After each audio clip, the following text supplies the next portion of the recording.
बिस्मिल्लाहिर्रहमानिर्रहीम। अस्सलामु अलैकुम वरहमतुल्लाहि वबरकातुहू। इस्लाम और हम ऑफिशियल चैनल में आप सबको खुश आमदीद कहता हूँ।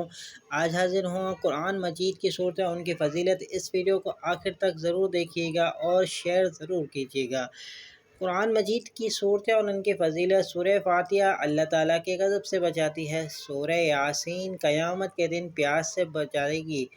सूरह इखलास मुनाफ़िक़त से बचाती है। सूरह काफ़िरून मौत के वक्त कुफ्र से बचाती है। सूरह फलक हादसों से बचाती है। सूरह नास वसवसों से बचाती है। सूरह मुल्क अज़ाब कब्र से बचाती है। सूरह वाक़िया फ़िक्र व फ़ाक़ा से बचाती है। सूरह कौसर दुश्मनों के दुश्मनी से बचाती है। सूरह मुज़म्मिल ज़ारत नबी सल्लल्लाहु अलैहि वसल्लम के लिए है। उम्मीद करता हूँ ये वीडियो आपको पसंद आई होगी। इस वीडियो को ज़्यादा से ज़्यादा शेयर ज़रूर कीजिएगा। वीडियो पसंद है तो लाइक कर दीजिए। चलता हूँ दोस्तों एक नई वीडियो में, फिर आपके सामने हाज़िर होऊंगा। जब तक के लिए अस्सलामु अलैकुम वरहमतुल्लाहि वबरकातुहू।